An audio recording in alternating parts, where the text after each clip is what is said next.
4। ان کی آیت نمبر جو 4 ہوتی ہے اگنی کے بارے میں, آگ کے بارے میں کہہ رہے ہیں. جو آیت آپ نے پڑھا نا, اللہ نے فرمایا کہ ہم تمہارا رعب کافروں کے دلوں میں ڈالیں گے, سیم ٹو سیم ٹاپک اس رگ وید میں کہا جا رہا ہے کہ آگ جو اگنی ہوتی ہے, وہ کہہ رہا ہے, بھگوان کہتا ہے کہ آگ کے بارے میں کہا جا رہا ہے کہ یہ دہشت پیدا کرنے والی آگ دہشت کے ساتھ حملہ کرے گی. دہشت کا لفظ تو ہمارے پورے قرآن میں کہیں نہیں ہے, ٹیررسٹ کا لفظ پورے قرآن میں کہیں نہیں ہے, لیکن جنہوں نے رگ وید کا ترجمہ کیا ہے انہوں نے دہشت کا لفظ استعمال کیا ہے. دہشت گردی قرآن میں نہیں آئی. اب یہ اگر بتائیں گے تو کچھ لوگوں کو برا لگے گا, اور برا لگے تم چپ ہو جاؤ, ہم بھی چپ ہو جاتے ہیں. ضرورت نہیں چھیڑ خانی کرنے کی. قرآن پر تم نے انگلیاں اٹھائی تو ہم بتاتے ہیں دہشت کا لفظ کہاں کہاں آیا ہے. قرآن نے کہا ہم تمہارا رعب ان کے دلوں میں ڈالیں گے, اور تم کہہ رہے ہو تمہاری کتاب میں ہے دہشت والی آگ سے ہم سب کو جلائیں گے. آیت نمبر 2, دوسری آیت, اچھا, جس میں اللہ تعالیٰ نے یہ فرمایا ہے وَاقْتُلُوهُمْ حَيْثُ ثَقِفْتُمُوهُمْ, بلکہ یہ آیت سنیں, یا ایھا الذین آمنوا انما المشرکون نجس. اللہ نے فرمایا اے ایمان والو, بے شک مشرکین نجس ہیں. کیا ہے؟ ناپاک ہیں, نجس ہیں. تو یہ کہتے ہیں دیکھو ہم سب کو تو ناپاک کہہ دیا ہے, نجس کہہ دیا ہے. قرآن کہتا ہے کہ نجس ہے. یہ باتیں میں ان سب سے کہوں گا جو اپنی اپنی کنڈلیاں لے کر کے لوگوں کو گمراہ کرتے ہیں, ویڈیو بناتے ہیں, فیس بک پہ ڈالتے ہیں, اور بیچارے بھولے بھالے ہندوؤں کو مورکھ بناتے ہیں, بیوقوف بناتے ہیں.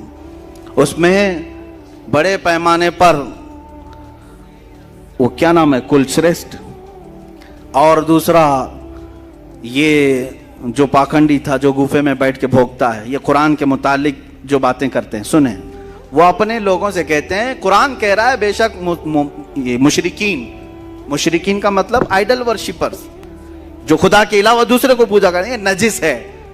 قرآن ایسا کیسے کہہ رہا ہے؟ سنو, Bhagavad Gita chapter number 3 verse number 12 میں کیا کہا گیا ہے.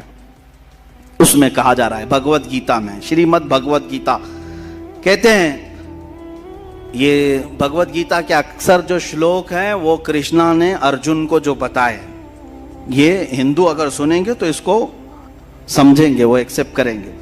بے غرض خدمت کرنے سے دیوتا تم کو تمہارے مانگے بغیر تمہاری پسند کے سامان دیں گے.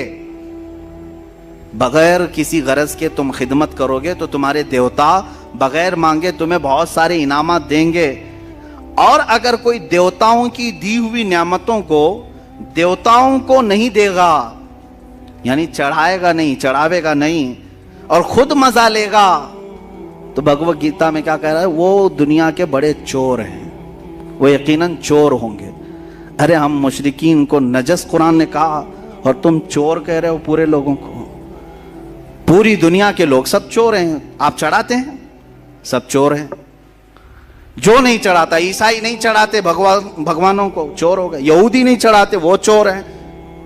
بہت سارے لوگ چور ہیں. اس شلوک کے اس ورس کے اعتبار سے یہ کوٹ کر کے بتاتے ہیں کہ قرآن خالی مشرکین کو نجس کہہ رہا ہے, نجس کہہ رہا ہے, اور تم جو پوری دنیا کو چور کہہ رہے ہو یہ کون بتائے گا. قرآن پاک جس کانٹیسٹ میں کہہ رہا ہے, جو وہاں کے حالات تھے کس اعتبار سے, وہ کسی اور وقت میں کہوں گا. دیکھیں حقیقت یہ ہے کہ قرآن کی یہ آیتیں جو سورہ توبہ کی اکثر آیتیں ہیں جس پر ان کو اعتراض ہے, سورہ توبہ مدینے میں نازل ہوئی, مدنی سورہ ہے, اور اس میں جہاد کا حکم آیا اور مارنے کا جو حکم آیا وہ کن کے لیے تھا؟ ارے تمہارے لیے تھوڑی نہ تھا, وہ ان لوگوں کے لیے تھا جو صحابہ کا جینا تنگ کر کے رکھے ہوئے تھے. تم نے یہ کبھی نہیں بیان کیا 13 سال میرے آقا نے مکہ میں کتنی تکلیفیں اٹھائی, بلال حبشی کو, خبیب ابن عدی کو, خباب بن الارت کو, یاسر کو, جو قتل مار دھاڑ کیا ہے ان لوگوں نے مکہ کے مشرکین نے, وہ کبھی نہیں بتایا. وہ حقیقت میں آتنکواد تھے. یہاں تک کہ رسول پاک صلی اللہ علیہ وسلم کا 3 سال تک سوشل بائیکاٹ کیا, کھانا پانی بند کیا مکہ میں. اتنا ہی نہیں بلکہ وطن بھی چھوڑ دیا میرے آقا نے, اپنا پیدائشی وطن چھوڑ دیا, اپنے ساتھیوں کو لے کر مدینے میں آباد ہوئے. اب مجھے بتاؤ, جو اپنا سب کچھ چھوڑ کر کے گیا ہو, مدینے میں جا کر کے وہ راحت کی سکون کی سانس لے رہا ہو, وہاں پر بھی یہ کیڑے اگر پہنچیں تو کیا اللہ تعالیٰ حکم نہیں فرمائے گا کہ اب ان کو پکڑو؟ صاف سی بات ہے، سمجھنے والی بات ہے۔ 13 سال تک کبھی بھی مارنے کا اور جہاد کا حکم نہیں آیا مکہ میں۔ جب میرے آقا مدینے پہنچے وہاں پر بھی یہ مشرکین مکہ پہنچ کر کے وہاں کھجوروں کے درخت جلا رہے ہیں، کبھی صحابہ کو پکڑ کے مار رہے ہیں۔ جنگ بدر کہاں ہوئی؟ مدینے کے قریب ہوئی۔ احد کہاں ہوئی؟ مدینے کے قریب ہوئی۔ خندق کہاں ہوئی؟ مدینے کے قریب ہوئی۔ پتہ یہ چلا کہ یہ سب لڑنے کے لیے وہاں جاتے تھے، حضور کبھی آئے نہیں تھے۔ بات سمجھ میں آ رہی ہے؟ سب وہاں اب بیلگام اور ہبلی میں اگر مقابلہ ہوا، ہبلی سے 5 کلومیٹر دور اگر کوئی جنگ ہوئی تو کیا کہیں گے؟ بیلگام والے آئے تھے کہ ہبلی والے گئے تھے؟ بیلگام والے یہاں تک آئے تھے، بھائی 100 کلومیٹر کا فاصلہ ہے۔ اسی طرح مکہ کے آس پاس جنگیں ہونا یہ اس بات کی علامت ہے کہ دوسرے آتنکواد دہشت گرد جتنے تھے وہ مدینے پہ حملہ کرنے کی کوشش کرتے، تو میرے آقا صلی اللہ علیہ وسلم پر حکم ہوا کہ اب ان کو چھوڑا نہ جائے، پکڑا جائے۔ اب آیتیں سنیں، یہ تو میں نے بتا دیا کہ وجہ کیا تھی یہ آیتوں کی، آیتیں کیوں آئی اور کن کو پکڑنے کے لیے آئی تھی، کن مشرکین کو مارنے کے لیے آئی تھی۔ لیکن انہوں نے اپنے اوپر فٹ کر لیا کہ دیکھو مسلمانوں کے قرآن میں ہے کہ ارے مشرکین کو جہاں پاؤ پکڑو، مارو، قتل کرو، کاٹو۔ ارے یہی کر رہے ہوتے تو 700 سال میں یہاں صاف ہو چکے ہوتے، نہیں کیا نا، 700 سال تک تھے۔ یہ آیت کیونکہ ہر حاکم کو بھی معلوم ہے اور ہر عالم کو بھی معلوم ہے کہ یہ آیت مشرکین مکہ کے بارے میں نازل ہوئی تھی، مشرکین مکہ کے بارے میں جنہوں نے بہت ستایا، پریشان کیا، گھر بار لوٹا ہے۔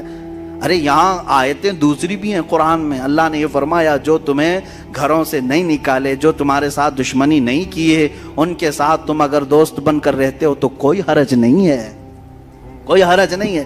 آج ہم یہاں اسی طرح رہ بھی رہے ہیں لیکن کچھ لوگ زبردستی زہر ڈال رہے ہیں، یہ بتانے کے لیے کہ دیکھو اب ان کی کتاب میں ہے، ان کے مدرسوں میں یہی پڑھایا جاتا ہے کہ یہ جہاں پاؤ پکڑو، مارو، قتل کرو۔ اگر مدرسوں میں پڑھنے والے 1 لاکھ سے زیادہ عالم ہیں یہاں ہندوستان میں، کیا یہ ہر جگہ پکڑ کے مار رہے ہیں، قتل کر رہے ہیں لوگوں کو؟ نہیں، الحمدللہ دہشت گرد اور آتنکواد سے ہمیں نفرت ہے۔ ہم جو لڑیں گے تو وہ سینہ بسینہ مقابلہ کریں گے انشاءاللہ العزیز، وقت آئے گا آمنے سامنے مقابلہ کیا جائے گا۔ آیت سنو، آیت کے بعد پھر ان کے کتاب میں بھی جو موجود ہے، اللہ تعالیٰ نے فرمایا یا ایھا الذین آمنوا قاتلوا الذین یلونکم من الکفار ولیجدوا فیکم غلظہ۔ اس آیت کو لے کر کے جو تکلیف ہے، اور جب تم زمین میں نہیں، آیت کا ترجمہ میں بتاؤں گا تو آپ کو سمجھ میں آ جائے گا۔ وَاقْتُلُوهُمْ حَيْثُ ثَقِفْتُمُوهُمْ وَأَخْرِجُوهُمْ مِنْ حَيْثُ أَخْرَجُوكُمْ وَالْفِتْنَةُ أَشَدُّ مِنَ الْقَتْلِ۔ یہ آگے تک آیت ہے، ترجمہ سنو۔ اور کافروں کو جہاں پاؤ مارو اور انہیں نکال دو جہاں سے انہوں نے تمہیں نکالا تھا، اور ان کا فساد تو قتل سے بھی سخت ہے، اور مسجد حرام کے پاس ان سے نہ لڑو جب تک وہ تم سے وہاں نہ لڑیں، اور اگر تم سے لڑیں تو انہیں قتل کرو، کافروں کی یہی سزا ہے۔ یہ آیت درد دیتی ہے، تکلیف دیتی ہے۔ دیکھو جہاں پاؤ مارو، قتل کرو، قرآن یہی کہہ رہا ہے، قرآن یہی کہہ رہا ہے۔ تو اب ہم بتاتے ہیں قرآن یہ کہہ رہا ہے تو پھر گیتا کیا کہہ رہی ہے؟ Shrimad Bhagwat Gita chapter 4 verse number 78، اس میں یہ کہا جا رہا ہے سادھوؤں، کرشنا جو ہے وہ کہتے ہیں کہ میں کب کب آتا ہوں، سنو، کہتے ہیں سادھوؤں کی حفاظت کرنے کے لیے اور گنہگاروں کو نیست و نابود کرنے کے لیے اور دھرم کو قائم رکھنے کے لیے میں الگ الگ انداز میں اوتار لیتا ہوں۔ کون کہہ رہا ہے؟ کرشنا کہہ رہے ہیں، میں نیست و نابود کرنے کے لیے آتا ہوں۔ کس کو؟ جو گنہگار ہیں ان کو نیست و نابود کریں گے کرشنا جی، اور سادھوؤں کی حفاظت کریں گے، اور جو دھرم کو نہیں مانتا اس کو ختم کرنے کے لیے یہ الگ الگ اوتار میں آئیں گے۔ یہاں نہیں مل رہا ہے تم کو کہ بھائی وہ سیدھے کرشنا جی اتر کے ختم کرنے آ رہے ہیں، تم کیا جواب دو گے؟ وہی انشاءاللہ ہم بھی بعد میں جواب دیں گے۔ قرآن کہتا ہے، قرآن کی جو آیت ہے جس میں ان کو یہ تکلیف ہے، ہاں، یا ایھا الذین آمنوا، بڑے مزے کی بات، یا ایھا الذین آمنوا لا تتخذوا اليہود والنصارى اولیاء۔ اللہ فرماتا ہے اے ایمان والو، یہودیوں کو، عیسائیوں کو دوست نہ بناؤ۔ یہ دوست کا ترجمہ کرتے ہیں، اولیاء کا مطلب حقیقت میں دیکھا جائے تو صرف دوستی مراد نہیں بلکہ ان کو سارے اختیارات مت دو، یہ اصل مسئلہ ہے. کیونکہ مدینے میں جب صحابہ گئے تھے تو وہاں یہودی بھی تھے، عیسائی بھی تھے، وہ چھپے ہوئے دشمن تھے اور جا کر کے مشرکین اور دشمنوں کی مدد کرتے تھے. تو قرآن میں اللہ نے فرمایا ایمان والو تم بچے رہو ان کے ساتھ، کہ تم جا کر کے ان کو رازیں بتاؤ گے، اپنے سارے مال اسباب کی سب راز بتاؤ گے تو یہ جا کے دشمنوں کو بتائیں گے. اس لیے اللہ نے کیا فرمایا، ان سے دوستی مت رکھو، ان کو پورا اختیار مت دو. لیکن یہ 1400 سال کے بعد آج واویلا مچا رہے ہیں. دیکھو قرآن تو کہہ رہا ہے دوستی مت کرو. ارے یہودیوں سے دوستی نہیں کرنا، عیسائیوں سے دوستی نہیں کرنا ہے، اور کافروں سے دوستی نہیں کرنا ہے. قرآن تو صرف دشمنی سکھا رہا ہے، دوستی نہیں سکھا رہا ہے. اچھا قرآن دوستی نہیں سکھا رہا ہے، دشمنی سکھا رہا ہے، تو ہم دیکھتے ہیں پھر یہاں جو وید ہیں اور دوسری کتابیں وشنو پران، ان کی پران بھی ہیں بہت ساری، اور ایک کتاب ہے اپستھما دھرما شاسترا جس میں 2128 میں ایک ان کا ورس ہے، ایک آیت ہے. کیا کہہ رہے ہیں سنیے. کتابیں بھی مل جائیں گی، انٹرنیٹ پر بھی مل جائیں گی، میرا کہا ہوا سب ریکارڈ بھی موجود ہوگا.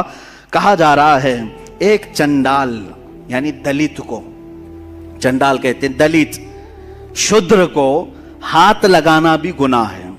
ارے ہم دوستی کرنے کو منع کر رہے ہیں. یعنی قرآن کے بارے میں کیا کہہ رہے ہیں، یہودیوں سے اور عیسائیوں سے دوستی نہ کرو. اتنی بات پر تم واویلا مچا رہے ہو. اور یہاں تو قرآن میں کہا جا رہا ہے کہ دلت اور شودر کو ہاتھ لگانا بھی گناہ ہے. ہاتھ بھی مت لگاؤ. کیوں؟ انسان نہیں ہے وہ؟ دلتوں کو سناؤ، اور اس کو بات کرنا، اسے دیکھنا بھی گناہ ہے. اپستھما کتاب کا نام، دھرما شاستر 2128 اس میں موجود ہے.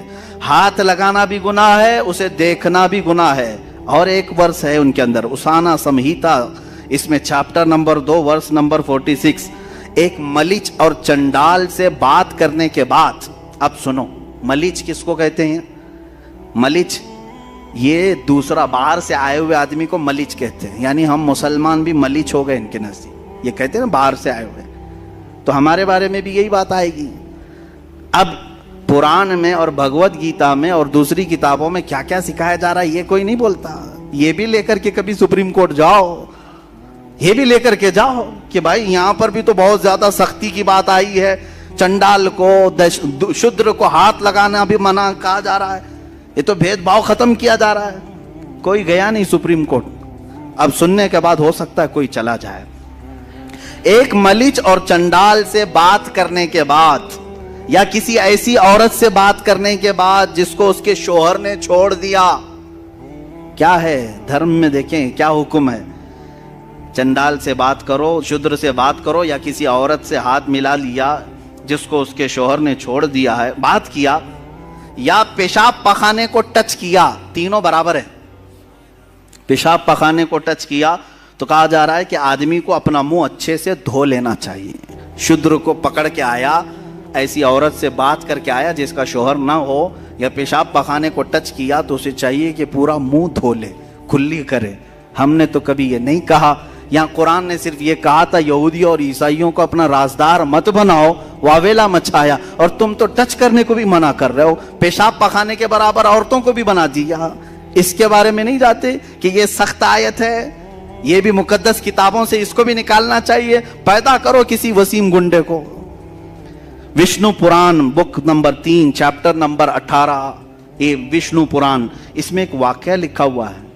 دیکھیں واقعہ، بھید بھاؤ کون کرتا ہے سنیں.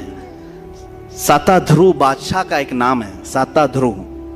ساتا دھرو نام کا ایک بادشاہ تھا، اس نے ایک بڑا گناہ کر لیا تھا. یہ کتاب میں وشنو پران میں یہ موجود ہے. کیا گناہ کر لیا تھا؟ توجہ، بادشاہ نے گناہ یہ کر لیا تھا کہ ایک کافر سے بات کیا تھا. کافر سے بات کر لیا. ان کے نزدیک کون کافر ہے؟ جو ان کے دھرم کو نہیں مانتا. جو دھرم کو نہیں مانتا وہ کافر ہے. انکار کرنے والے کو کافر کہا جاتا ہے. ہمارے ہاں بھی وہی کافر ہے جو اللہ کو نہ مانے. ان کے ہاں بھی کافر، ہم کافر ان کے نزدیک ہے. تو بہرحال ساتا دھرو بادشاہ نے ایک کافر سے بات کیا، اتنا بڑا گناہ کر لیا اس نے. کیا ہوا کتاب میں موجود ہے. حالانکہ وہ روزے سے تھا، وہ اپواس سے تھا، اس وقت اس نے بات کر لیا تو اس کو سزا کیا ملی؟ بادشاہ کو مرا تو دوسرے جنم میں کتا پیدا ہوا. دوسرے جنم میں وہ کتا بن کر کے پیدا ہوا. ارے کافر سے بات کرنے پر کتا بن کے پیدا ہو جاتے ہیں. یہاں تو قرآن نے صرف دوستی کرنے کی بات منع کی ہے. دوستی کرنے سے منع کیا, سپریم کورٹ پہنچ گئے, اور کتا پیدا ہونے کی بات کی تو سیشن کورٹ میں تو جانا چاہیے. ارے کیا کیا بات کر رہے ہو؟ کافر سے بات کرنا منع ہے؟ ہم نے کبھی کہا ہے؟ ہم نے کبھی نہیں کہا. ہماری ہندوؤں سے بھی بات ہے, کرسچن سے بھی بات ہے, یہودیوں سے بھی بات ہے, لیکن جس معنی میں, جس مسئلے میں بات کرنا ہے ہم بات کرتے ہیں. ہم نے یہ نہیں روکا ہے. یہ کتابوں میں وہ سمجھتے ہیں کہ صرف قرآن پہ ہم حملے کرتے جائیں اور ہم کو بولنے والا کوئی نہیں رہے گا. ارے میں تو ایک ادنا خادم ہوں, ابھی اللہ کے شیر موجود ہیں, ایک نہ ایک اٹھے گا اور پھر تمہیں تمہارا آئینہ دکھاتا رہے گا انشاءاللہ العزیز. اب آگے دیکھیں, ایک آیت یہ بھی ہے, قاتل الذین لا یؤمنون باللہ ولا بالیوم الآخر. اللہ تعالیٰ فرماتا ہے قاتل الذین لا یؤمنون باللہ ولا بالیوم الآخر. اے مسلمانوں, ان لوگوں سے لڑو جو اللہ پر ایمان نہیں لاتے اور آخرت کو نہیں مانتے. تو یہ کہتے ہیں ہم اللہ کو بھی نہیں مانتے اور آخرت کو بھی نہیں مانتے, تو ہم سے لڑنے کی بات تو قرآن کہہ رہا ہے تمہارے درمیان. یہ بھی سورہ توبہ کی آیت ہے اور وہی مکہ کے مشرکین کے متعلق آئی ہے, لیکن یہ ابھی تک اپنے اوپر فٹ کر رہے ہیں, ابھی تک اپنے اوپر گڑ رہے ہیں. خیر, اپنے اوپر فٹ کرتے ہو تو ٹھیک ہے, تمہاری مرضی. لیکن اس آیت کے متعلق میں پھر گیتا کو اٹھاتا ہوں, پھر Shrimad Bhagwat Gita chapter number 2 verse number 18, 22 اور 30, 3 اس میں ورس ہے.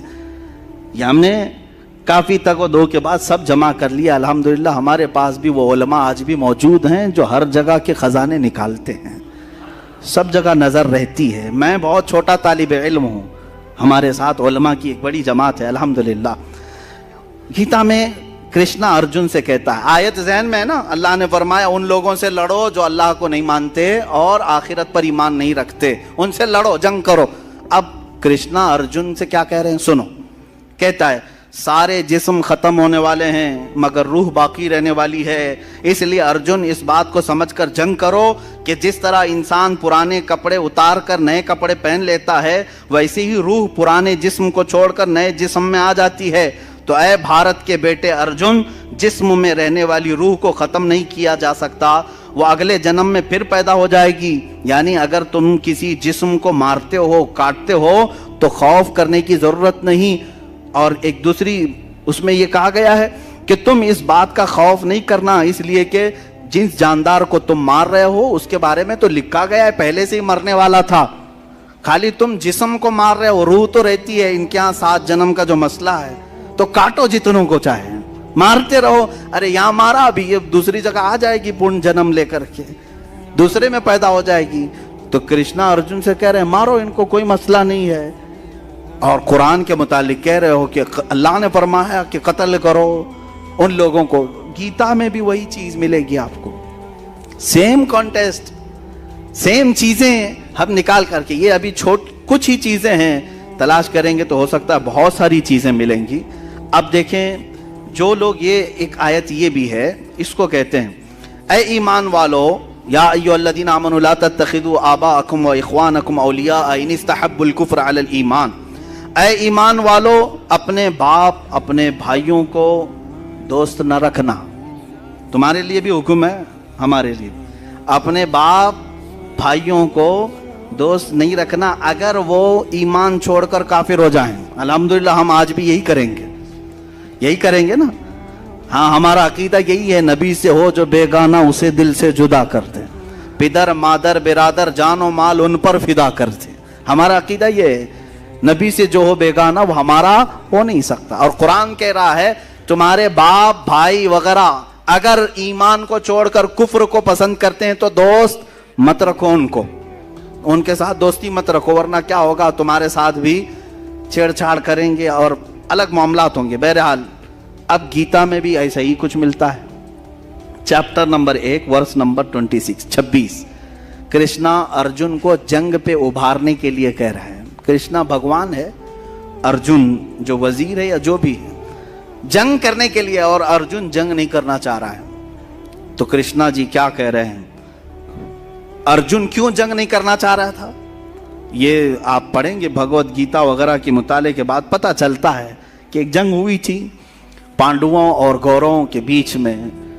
تو پھر ارجن نے دیکھا دونوں ٹیم میں کون ہے, اس کے دشمنوں کی ٹیم میں کون کون ہے. اس کے دونوں طرف دیکھ کر کے ارجن دیکھا ٹیم بی ہو یا ٹیم اے ہو, جو دشمنوں کی ٹیم تھی اس میں ارجن کا باپ بھی ہے, دادا بھی ہے, استاد بھی ہے, ماموں بھی ہے, بھائی بھی ہے, بیٹے بھی ہیں, دوست بھی ہیں, سسرا بھی ہے اور اچھا چاہنے والے بھی ہیں. یہ سب دشمنوں کی ٹیم میں کھڑے ہیں اور ارجن ادھر ہے. اور پھر اب کرشنا جی کہتے ہیں اٹھو جنگ کرو, اٹھو جنگ کرو, اس لیے کہ ان کی محبت تمہارے اوپر غالب نہ آئے, جنگ کرو. ارے میاں یہاں تو قرآن نے صرف باپ اور بھائی کا ذکر کیا کہ اگر وہ ایمان چھوڑ کر کفر کو اختیار کریں تو دوستی نہ کرو. اور کرشنا تو جنگ کرا رہے ہیں باپ سے بھی, دادا سے بھی, سسرے سے بھی, بیٹے سے بھی, بھائی سے بھی, استاد سے بھی, سب ہے بھگوت گیتا میں. یہ آیت نہیں نظر آئی جس میں یہ کہا گیا ہے ارجن کو کہ تم مخالفت میں اگر تمہارا باپ بھی آئے, دادا بھی آئے, بیٹا بھی آئے, بھائی بھی آئے, استاد بھی آئے, ماموں بھی آئے, سب آئے, جنگ کرو, لڑو, اٹھو. یہ چیز تو گیتا میں بھی ہے. یہ کوئی کیوں نہیں کہتا کہ یہ آیت پڑھنے کے بعد کوئی آتنکوادی بن سکتا ہے, کوئی اپنے ماموں کے خلاف ہی تلوار لے سکتا ہے اور سسرے کے خلاف پہلے لے سکتا ہے. ہاں یہ پڑھنے کے بعد تو ایسا لگے گا ارجن کو جب سسر کے خلاف کھڑے ہونے کے لیے کرشنا جی نے کہا ہے تو پھر اس پر ہم کیوں نہیں عمل کریں, کیونکہ سسرا ہی تو لا کر کے ہمارے گھر میں رکھا ہوا ہے. آیت اور کئی آیتیں ہیں, وقت ختم ہونے آیا ہے. میں اس کو آج اس لیے آپ کے سامنے رکھا کہ تم ڈیفنس والے لیول میں نہ جاؤ, دفاع کرنے کے معاملے میں نہ جاؤ کہ قرآن نے ایسا نہیں کہا ویسا نہیں کہا. میاں ان کی کتابوں میں بھی سیم چیزیں ہیں. وقت ہوتا تو پھر بائبل اور تورات وغیرہ ان دوسری کتابوں کو جو مقدس مانا جاتا اس سے بھی لایا جاتا, لیکن آج معاملہ یہاں پر ہندوستان میں ان کے ساتھ ہے اور یہ سمجھتے ہیں کہ ہمارے ہاں ایسا کچھ بھی نہیں ہے, صرف قرآن میں ہے, صرف قرآن میں ہے. میں نے جتنی آیتیں پڑھی قرآن کی اور اس کے مقابل میں جتنے ورس اور جتنے چیپٹر بھگوت گیتا کے, ابھی منوسمرتی کا تو حال ہی الگ ہے. منوسمرتی جو ہے یہ تو بہت خطرناک کتاب ہے, خطرناک کتاب ہے. اس کو 2-3 مرتبہ انہوں نے بدل دیا, پھر بھی ابھی بھی جا کے خطرناک ہے. ابھی بھی جا کے اس میں جو لکھا گیا ہے یہ دیکھیں. قرآن میں ایک آیت ہے ملعونین اینما ثقفوا اخذوا وقتلوا تقتیلا, یعنی منافقوں کے بارے میں کہا ہے اللہ تعالیٰ نے کہ لعنت کیے ہوئے لوگ ہیں, جہاں ان کو پاؤ پکڑو مارو. یہ آیتیں پکڑو مارو والی ان کو بہت تکلیف دیتی. کس کے لیے کہا گیا ہے؟ جنگ ہو رہی ہے, دشمن بھاگ جا رہا ہے یا دسیسہ کاری کر رہا ہے تو اس کو کیا چھوڑ دیں گے آپ؟ ارے انڈیا کے بارڈر کو کراس کر کے کوئی دشمن داخل ہو جائے, کیا انڈیا کی حکومت اعلان نہیں کرے گی جہاں پاؤ پکڑو اس کو؟ نہیں اعلان کرے گی کہ ایک بارڈر کراس کر کے گھس آیا ہے ہمارے اسٹیٹ کے اندر, جہاں ملے ارے پوسٹر بھی لگاتے ہیں ایسی شکل والا کہیں دکھے تو فوراً پکڑو, پکڑنے کا حکم تو آتا ہے. لیکن وہ پوسٹر لے کر کے کیا ہم سب کے گھروں پہ پھرتے رہیں گے؟ ہر ایک کو پکڑنے کا گورنمنٹ نے کہہ دیا ہے, پکڑو مارو. ارے بھائی خاص آدمی کے لیے کہا ہے جو بارڈر سے گھس کر کے آیا. اسی طرح قرآن نے ان خاص لوگوں کے لیے کہا ہے جو اسلام کی جڑیں کاٹنے پر لگے تھے. تو ملعونین کا جو لفظ آیا, کہتے ہیں دیکھو لعنت کرتے ہیں قرآن میں, ہمارے اوپر لعنت کرتے ہیں. یہ تو منافقین کے لیے کی گئی ہوئی آیت ہے, لیکن پھر بھی آپ کو میں بتا دوں گیتا میں چیپٹر نمبر 16 ورس نمبر 9 میں کہتے ہیں جو لوگ گیتا کی بات نہیں مانتے وہ شیطانی لوگ ہیں. آیت ہے قرآن میں ملعونین کا لفظ آیا, لعنت کیے ہوئے ہیں, اور بھگوت گیتا میں کہا کہ جو گیتا کو نہیں مانتے وہ شیطانی لوگ ہیں. یہ لوگ روح کو نہیں مانتے, حقیر لوگ ہیں, بیوقوف ہیں, ان کا کام دنیا کو تباہ کرنا ہے. 4 گالیاں دے دیا آپ نے پوری دنیا کو. شیطانی لوگ ہیں نمبر 1, حقیر لوگ ہیں نمبر 2, بیوقوف ہیں نمبر 3, دنیا کو تباہ کرنے والے ہیں نمبر 4. گیتا کو نہیں ماننے والے عیسائی بھی ہیں, وہ بھی بیوقوف ہیں, یہودی ہیں وہ بھی بیوقوف ہیں, اور جتنے چائنیز ہیں وہ بھی بیوقوف ہیں, بدھسٹ جتنے ہیں وہ بھی بیوقوف ہیں. کیونکہ گیتا میں کہا گیا جو گیتا کو نہیں مانتے وہ شیطانی ہیں, بیوقوف ہیں اور دنیا کو تباہ کرنے والے ہیں. یہ سارے لوگ یہ کیوں نہیں بولتے کہ ہم کو گالیاں دے رہی ہے بھائی کتاب, ہم نے آج تک سپریم کورٹ میں پوچھا بھی نہیں کہ یہ شیطانی لوگ ہم کو کہا جا رہا ہے، بیوقوف کہا جا رہا ہے، اس کو نکالو. ہم نہیں جانتے ہیں، ہم نہیں چاہتے، ہمیں ضرورت نہیں. تم پڑھو، تم اپنے پاس رکھو. قرآن ہم پڑھ رہے ہیں، ہم کہاں تمہیں مارنے جا رہے ہیں، کاٹنے جا رہے ہیں. جو زہر پھیلانے کی کوشش کرے گا تو پھر ترکی بترکی جواب بھی دیا جائے گا. ایک آیت یہ پڑھا. اب منوس مورتی کی جو بات میں کہہ رہا تھا اس میں یہ ہے، ہاں یہ آیت جہاد کے متعلق جو نازل ہوئی. یا ایھا النبی حرض المؤمنین علی القتال، اے نبی مومنوں کو جنگ پر ابھاریے. ان یکم منکم 20 صابرون یغلبوا 200. اللہ فرما رہا ہے اگر یہ مومنین میں 20 لوگ صبر والے ہوں گے اللہ 200 پر غالب کرے گا، 200 پر غالب کرے گا. یہ سب توڑ مروڑ شروع ہو گئے، پیٹ میں تکلیف ہو گئی کہ مسلمانوں کو جنگ پر ابھار رہا ہے اللہ ان کا. اگر یہ 20 لوگ ہوں گے تو ہمارے 200 پر بھاری ہوں گے، 200 پہ بھاری ہوں گے. یہ آیت سب کو بتا رہے ہیں. دیکھو 20 لوگوں کو بھی اکٹھا کر رہے ہیں، 200 پہ تم بھاری ہو جاؤ گے، 200 پہ تم بھاری ہو جاؤ گے. میاں کیا قرآن میں ہی ہے یہ؟ منوس مورتی چیپٹر نمبر 7 ورس نمبر 74 کیا کہتی ہے یہ کتاب؟ کہتی ہے قلعے کے دیوار پر کھڑا ہوا ایک تیر چلانے والا جنگ کے میدان میں 100 دشمنوں کے برابر ہے. تم تو ایک آدمی کو 100 کے برابر بتائیں. قلعے پر تیر لے کے کھڑا ہونے والا 100 دشمنوں کے برابر ہے، اور 100 تیر انداز 10,000 دشمنوں کے برابر ہے. تمہارے پاس اور بھی زیادہ ہے. قرآن نے تو یہاں 20 لوگ صبر والے ہوں تو کہا کہ 200 پر غالب آئیں گے، اور تم کہہ رہے ہو ایک تیر چلانے والا 100 کے برابر ہے، اور ایک 100 ہوں تو 10,000 کے برابر ہے. یہی چیز منوس مورتی میں بھی ہے. اگلی بار جب جائیں گے تو سب کتابیں ساتھ لے کر جائیں گے سپریم کورٹ میں، سب ساتھ میں لے کر کے جائیں. ان کو یہ میں میسج دیتا ہوں. کچھ چیزیں باقی رہ گئی ہیں جو مجھے عرض کرنا ہے. قاتلوہم یعذبہم اللہ بایدیکم وینصرکم. اللہ فرماتا ہے تم ان سے لڑو، اللہ ان کو عذاب دے گا، اللہ انہیں عذاب دے گا کافروں کو اپنے ہاتھ اپنے دستے قدرت سے، اور تمہاری مدد کرے گا اللہ. تو جب یہ بات اللہ تعالیٰ نے فرمایا کہ اللہ تمہاری مدد کرے گا، ان سے لڑو، تو اب تکلیف ہو گئی.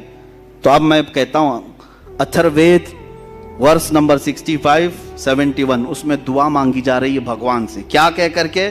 جو برہمن کے خلاف ہیں، جو برہمنوں کے دشمن ہیں، جو بخیل ہیں، اور خاص کر جو ہندوؤں کے خداؤں کی توہین کرتے ہیں، اے بھگوان تو 100 گرہوں والی بجلی کی کڑک جس کے کنارے چاقو جیسے تیز ہوں، ان سے ان سب کے سر کے بال تو کاٹ دے، اور مونڈھے سے مونڈھے کو الگ کر دے. ان سے تو حملہ کر، ان کے گوشت کو، ان کے چمڑیوں کو گوشت سے الگ کر، ان کو ٹکڑے ٹکڑے کر، ان کی ہڈیوں سے گودا بھی نکال دے.